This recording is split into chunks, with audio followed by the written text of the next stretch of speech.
What is up, gamers? This video I'll be going over all of the errata changes happening in History Collection for Premium and making a tier list of it. Now, keep in mind, this tier list is not for meta viability wise, but more so how much these change the clan. And this is basically if the cards will be used in their respective decks, no matter if the deck ends up being really good or really bad. If you're interested in any of these cards, this video is sponsored by 50 Cards, where he is selling pre-order splits for every clan in History Collection, and you'll get a playset of every card in that clan. And if you're needing any of the Cray Elementals or Harmonix Messiah, he has a bundle for Cray Elementals as well. Use code FLAIR for a 5% discount on those splits or any other goodies you want to get from the website. And yeah, back to the video. So, first up is all the United Sanctuary decks. So first up is GAval. So GAval is pretty interesting because now the deck has a solid write-up play that isn't super reliant on Hamiel, and you're able to build a decent sized board out of it because both GAval and Uriel will call a rearguard out. So you can start building a field and start plussing a bit off of it, and the rearguards you call will typically have like the damage checks that Angel Feather normally does. And because you flip up a G unit off the errata stride, then you're instantly at GB2, and you're able to consistently get your power boost that GAval is able to achieve. And you get 2 protect markers, which makes it easier to survive into the next turn. So I think overall, GAval changes the clan. You now have instant access to Nurse of Broken Heart and all of the really strong GB effects. So GAval is able to consistently proc its effects a lot more often, and you're able to get more rescue checks off because you instantly have access to all the old GB stuff. And if we consider what GAval is already doing now, it's being played mostly as a Gize deck, and it buffs Gize in that sense because now you're able to sort of get damage triggers still through the plus 2k buff GAval gives. You also get 2 protect markers instead of the 1 you normally get off of your normal V write-up. And then you also just quickly get your GB effects to do more rescue checks. So I think GAval just becomes really solid in Angel Feather. Fenrir is weird. I don't know what this is supposed to do. So getting the Soul Charge 3 is pretty good. And then getting the call effect whenever you Soul Blast something for the turn is also pretty good. It's just like, this isn't doing much more than what V Fenrir was already doing. And you also lose out on the potential defensive plays that V Fenrir has. Instead, you extra Soul Charge, basically. And then you have Dione to be able to draw an extra card. But overall, it's just everything this Fenrir is trying to do, V Fenrir already does. And you have more options that way. This gives you GB effects, but a lot of the GB effects Genesis have aren't really that great, or there's already a V version of the card that has released and it's already better. So I think Fenrir's an oof. I don't know the clan enough to fully know if it's like really bad or not, but there doesn't seem to be enough here to warrant playing the deck other than you have the extra force marker, which if you're playing a Fenrir deck, that's not really what you're trying to achieve with it. Next up is Gurgrit. Instantly changes the clan. So now there's another way for the deck to stride while the opponent's grade 2. You also get 2 Excel markers, and if you have 1 counterblast, then you can play Percival and get 3 Excel markers. And then on the following turn, you play V Gurgrit, and then you play another Percival, and then you have 5 Excel markers, and then you just do what V Gurgrit does best. So overall, just seems pretty solid. The GB2 skill is also active and is really useful, and it's not once per turn. So you can keep using Gurgrit effect to essentially regain momentum and keep your hand size healthy. And you also build a board off of Gurgrit calling something and Campbell calling something. So overall, I think it's just a very solid, great card that Gold Paladin now has access to. Next is Susanoo. I think Susanoo at worst is solid option, but I do think it kind of changes the clan. When I'm thinking about OTT's write-up already, its scariest write-up from what I can tell is Battle Sisters. And Battle Sisters can push a lot of damage pretty easily, but the other route you can go now is the Susanoo, which basically replaces V Susanoo, because now you get the extra gift marker, and now you can get 2 free cards instead of 1 free card. Just the one thing is the V Susanoo can actually just like check a bunch of cards, activates your Goddess of the Sun Amaterasu more frequently, but this instead gives you 2 protects, 2 cards out of your top 4, and a triple drive. So I think it's pretty good overall. Maybe solid option. It's one of these two. I don't play OTT enough to fully know the intricacies of it, but like it just seems like it's mostly an upgrade compared to V Susanoo. Next is Alt Mile. Alt Mile will be played for sure. I don't know if decks outside of Alt Mile will play it, because for sure an Alt Mile build still using Aerial Divine Knight will probably play this, just so you can accelerate your Force 2s quicker, and then you can ride on the Aerial and then do Crystal Luster on it, and then you have 3 Force 2 markers. Or if you're going Force 1, then you can like do really big multi-attack combos with those Force 1s. But I'm unsure if Alt Mile will be played in other versions of Royals. Like Jewel Knights could potentially play this just to accelerate the force markers, and they already have like a pretty whatever ride up turn, so then you can go Alt Mile into Salome and then Stride Crystal Luster, and then you have like a stronger version of the Alt Mile variant.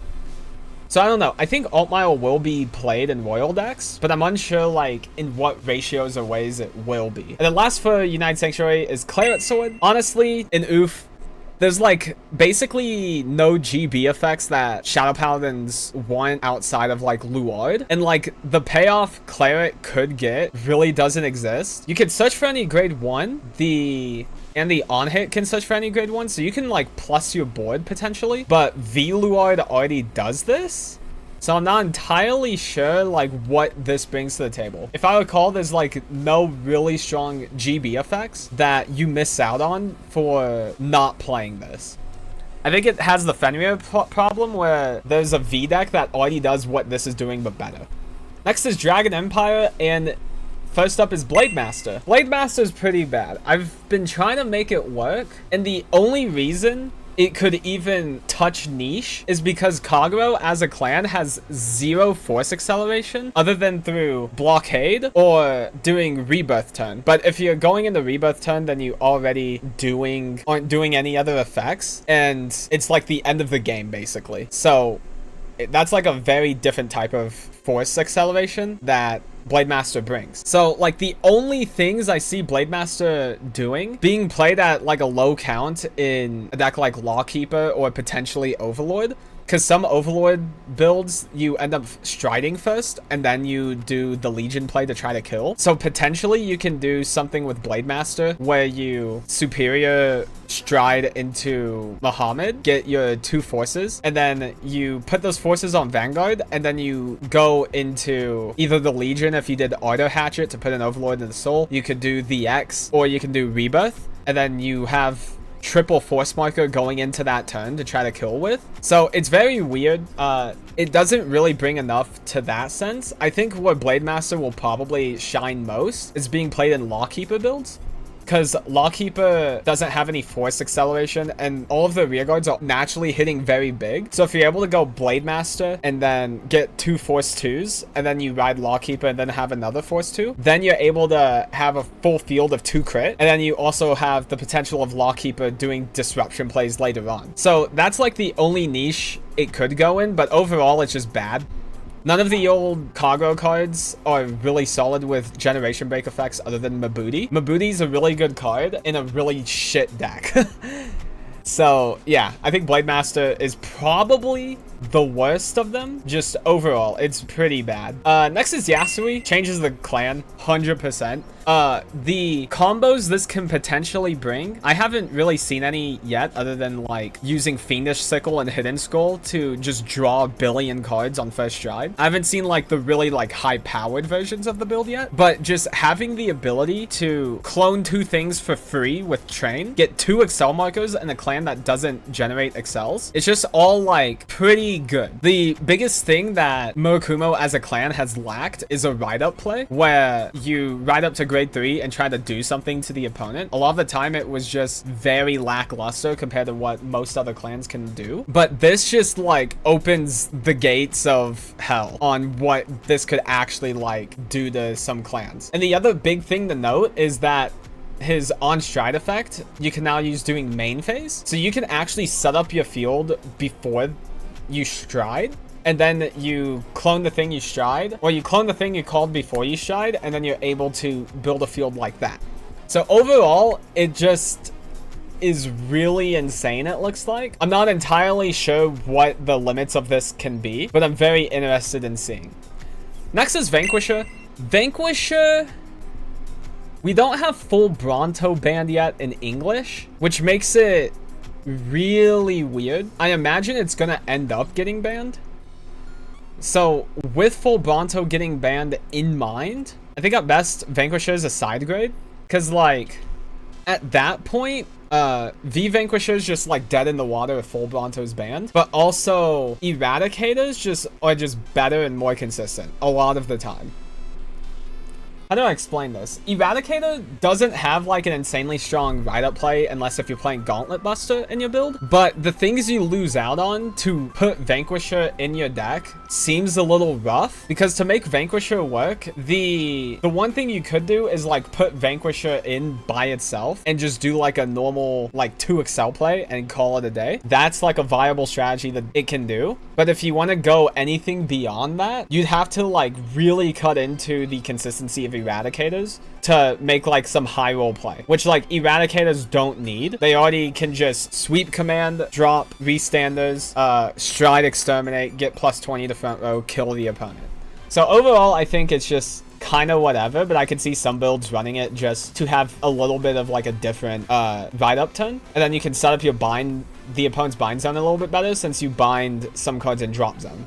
Next is Shiranui Oboro. I think it changes the clan. Oboro already was like an okay-ish deck, and you already played original Oboro in a Shiranui build because you could make the opponent call something from drop. You choose the card, and then you play Mizukaze and just wipe the floor with them, because you basically just like target the grade 0, they call the grade 0, then you do Mizukaze, and then they can't go with grade 0s anymore for the time. Mizukaze is just a very silly card, and Oboro is just very easily able to set that up. And Shiranui build is already like pretty solid before, but now it's even better because instead of you riding V Shiranui and then superior riding Oboro during your ride up turn, now you just do that, but then you also superior stride and you get 3 protect markers out of it total, which is really good just to help this deck survive into the Rene turn, and then Rene just like ripping the opponent's hand apart, and then Mizukaze doing its thing as well. So yeah, overall, the Oboro change is really insane, and I think there could be very slight potential Mizukaze gets touched in a future ban list if this ends up being good enough.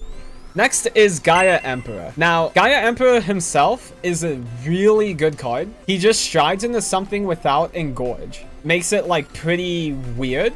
I do think it still has a niche potential spot because you're able to sack things, then recall them back out. So I'm not sure what potential combo plays that entails because I've only ever played V Tachi and not really G Tachi. But because the thing you're striding into doesn't have Engorge, you aren't able to like blow up your field and get a ton of bonus effects. And it just seems like a very different version of what Spino Driver can already do, or Anger Blader being way more aggressive than this could be. So I don't know.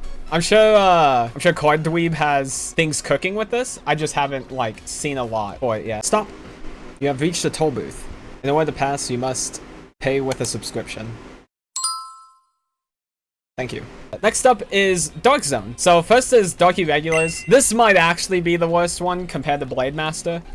Sharhot just doesn't do anything. Like, Blade Master accelerates your force markers, and you can also like punish like aggressive plays. Sharhot, on the contrary, retires something and draws a card, and you soul charge 4 total, but you can just no Life King and kill someone a lot of the time instead. I think the only like potential niche this could have would be in no Life King decks where your opponent damage denies you and like plays around the no Life King loop, and then you ride Sharhot, get 2 protect markers, and then try to live another turn.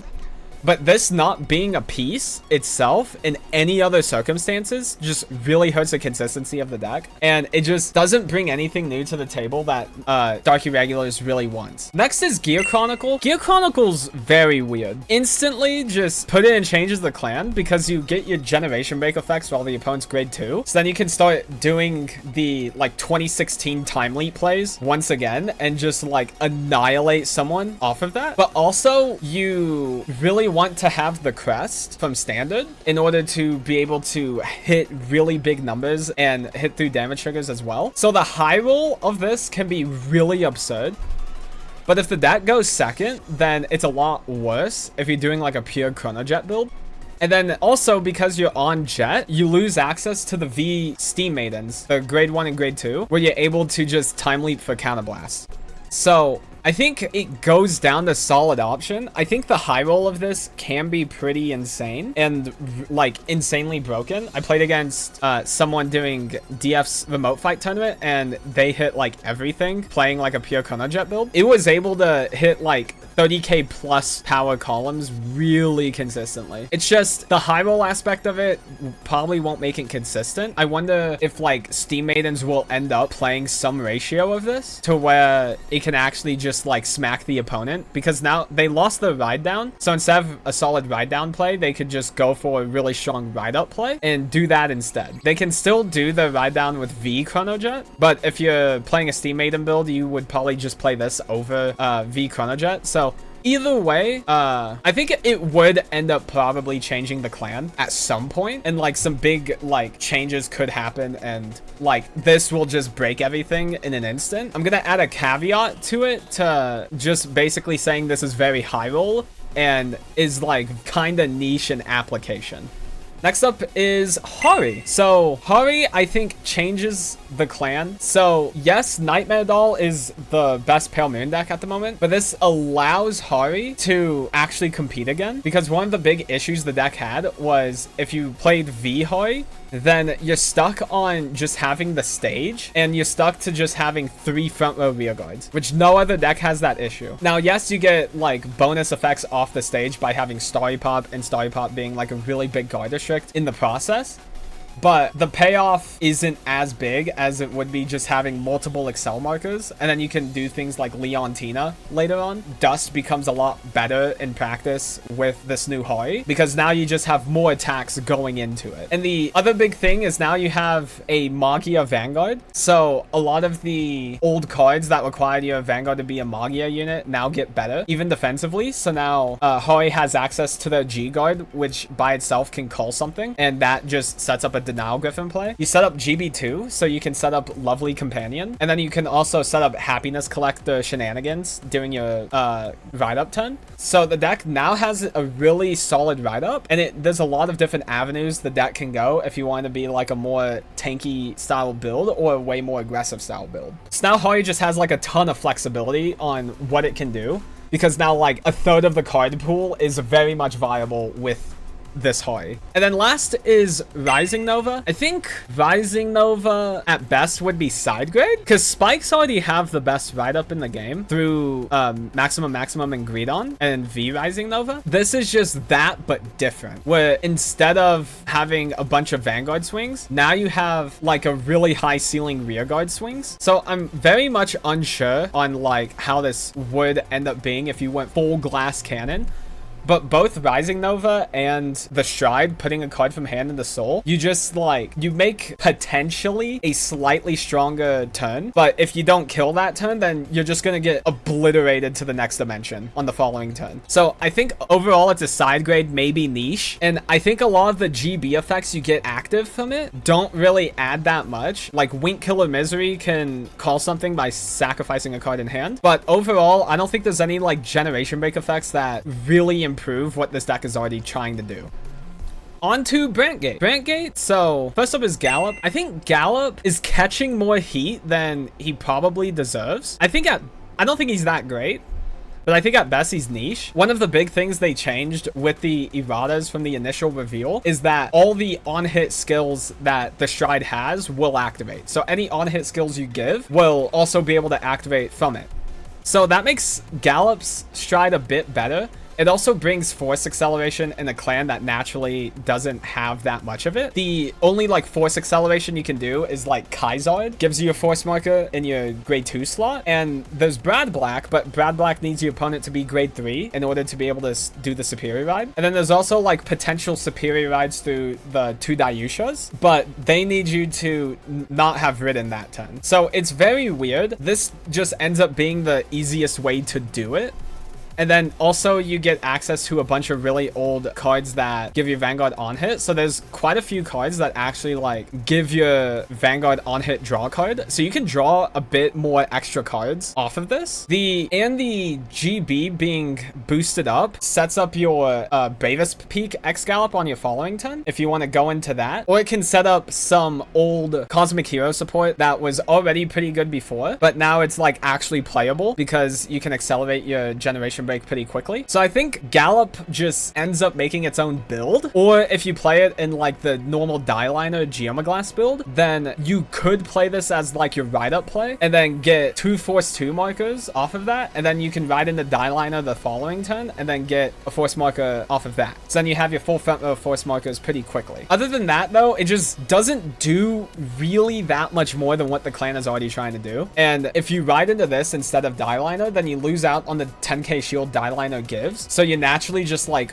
weaker on the following turn in exchange for like drawing extra cards. So I think Gallup does have a niche situation, and I'm pretty excited to like test into it to see what all it adds. Next is Alter Ego Messiah. I think it changes the clan. This is really solid. Messiah now has like a potentially really insane ride-up turn because you can get your 2 Force 2 markers, and if you have your Volcagode set up through Gas Store or the grade 1 that can call something locked from hand, then you're able to just basically kill the opponent pretty easily on that first stride turn. You also have access to Sacrifice and Dunamis Messiah, and then you also instantly get access to Alter Ego Soul Blast effect to draw cards. So I think overall Messiah just gets a lot better, and with the addition of the crest through a sleep Messiah, then the deck ceiling just rises a lot higher power level. And we also have Link Joker's Ride Fixer that just came out, which makes that even more consistent in the long run. So yeah, overall, really great change. Unsure how good Messiah will be after this anyway, but it does mix up the deck a lot. And the last for Stargate is Victor. Victor also changes clan. This is the only thing other than Yasui that could be considered the biggest change from this, because Victor was already like a good deck. Only thing that was holding it back was it was a deck that didn't have a ride-up play into a meta where most decks are riding down, and they will just obliterate you in the process. But now Victor has a ride-up play. They get access to all of the generation break effects, which they were already playing a lot of the old G stuff because they were just really good back then. Access to all of this while the opponent is grade 2, and also Victor and Vic10 giving plus 5k and giving 2 restands is just really absurd. You also get 2 excels, which sets up Sazanda very easily. I made a preliminary deck profile before the Cray Elemental changes were revealed back at the end of March. A lot of those changes, a lot of what I talk about in that video is still very relevant even after we saw the Cray Elemental changes and the Ride Fixer. But yeah, I think Victor's gonna end up being pretty good, and I think it's at minimum gonna be like the gatekeeper of the format. Next is Zoo. First up is Big Belly. I think it's just a side grade. The big things with Big Belly is now you have like access to like a pretty good ride-up turn where you're able to like actually push out damage, but in the process you lose out on the potential of drawing a bunch of cards off V Big Belly and using your G guards like Ardillo to draw a bunch of cards during battle phase. So I don't know.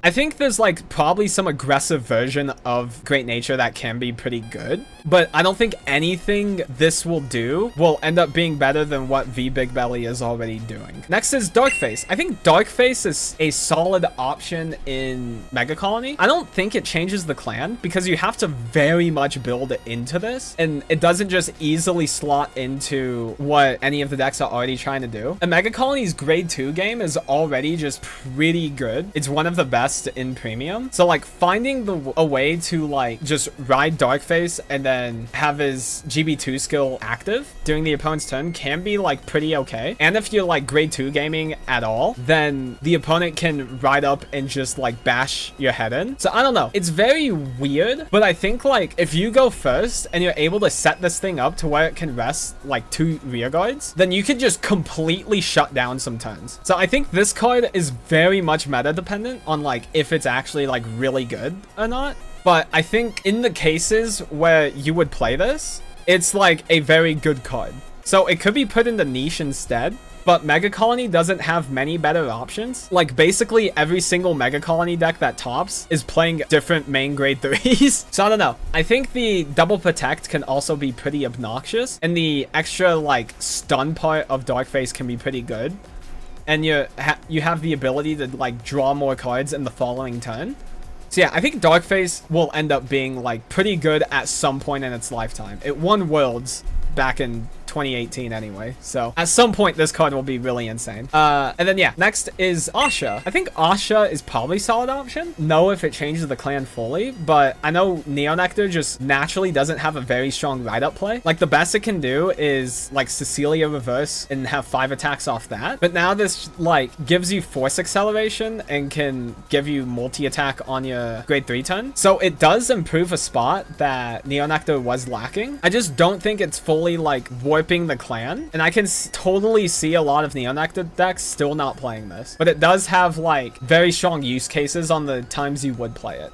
Last nation is Magalonica. First up is Thavis. Thavis seems like a side grade. V Thavis is doing everything this is already trying to do, but better. Not better. It's different for sure. So there's like a lot of what these cards do in the end result is the same as V Thavis, but like the little use cases are very much different. So like G Thavis with Tidal Boy gives you 2 excels doing main phase, so you can call things down, while V Thavis gives you 1 excel in ride phase and then 1 in end phase. So you don't have that extra rearguard during battle phase you can potentially use, while Lambros is able to stand a column. Tidal Boy just draws a card and calls one from hand. You're also able to snipe rearguards using both Thavises. G Thavis gives you access to your GB effects from the past, but I don't think there was really anything back then that isn't available now. So I don't know. I think there could be different use cases for G Thavis. It's just really hard to say it's straight up better than V Thavis because V Thavis also has the option of ride down. So yeah. I think it's an okay option overall. Next is Lois. Man, I don't know where to put this. I think Lois is either side grade or niche. We'll put it in niche because there is the really dumb thing where you like play it in Rivia and you high roll to Oblivion and you like ride up to Rivia while the opponent's grade 1, or you ride up to Lois while the opponent's grade 1 and then you stride on them while they're grade 1. So like that high roll can be really good. You just end up losing your entire hand. So if you don't create a big enough advantage and cripple the opponent hard enough during the 2 turns you're striding, then it just doesn't make sense. And then every other case of Lois, I think the like cool thing it can do of like being able to bounce a rearguard back to hand doing main phase outside of like needing specific rearguards can be pretty cool. You can also potentially play this in Highlander as like a big first stride effect instead of trying to do reindeer. So you can do like 4 reindeer and then 1 Lois, and then you have like 5 ways to really generate a bunch of force markers. But overall, all of Lois's use cases are very much niche. And it's not something that is super reliant on meta. It's just like, can you high roll into it? Or can it circumvent different aspects of Highlander? So yeah, Lois is pretty niche, IMO. And then last is Night Rose. Night Rose, I think, is a solid option. I don't think it changes the clan necessarily. There's a couple things with Night Rose. So one, being forced into riding this whenever you go second still isn't like that bad. Now, granted, if you ride this and then stride into something that isn't Bandit Rum, then you don't get your protect markers. You don't get any at all. While if you still ride Beatrice and then stride into like Big Obadiah, for example, you'll have 1 protect marker still. This is also a counterblast instead of Beatrice's Soul Blast, which both are like pretty heavy costs in this clan. So I'm not entirely sure, like Soul Blast is a little bit more accessible than counterblast pretty early on, at least. But going first, this is really cool, where you instantly set up your GB2, and then you have multiple ways of doing denial plays between like Lily with Beatrice, Night Rose with Cannoneer, all of that. So there's a lot of cool applications this can bring to the table. And this will for sure be played in Grand Blue decks. It's just not gonna warp the entire clan into it, because you still want to be able to ride your Beatrice, be able to potentially ride V Night Rose to have a solid turn that way. But just the applications of what this card brings to the table is very much different than what the other two are trying to do. And yeah, that is it. I think History Collection will mix up the meta a lot. A lot of the same decks from before will still be really good. But now looking at this list, it basically just shows that a lot of the clans that were struggling to do well in events actually got buffed from History Collection. And then a lot of the clans that were already like good don't see as much value from these changes as before. So like Narukami, not a really impactful change. Aquaforce, not impactful. Bermuda, Spikes, all of those are like very not impactful, like a big long-term sense of the format. A lot of the clans that were struggling, are able to like keep up now a lot more easier. The only potential outlier here would be Chronojet and Gears. But I think if anything here is like a big problem early on, then I think it can be addressed pretty quickly. It will be addressed by Worlds format at the very least. Thank you all for watching. Like, comment, subscribe, all that jazz, and I'll see you guys in the next one.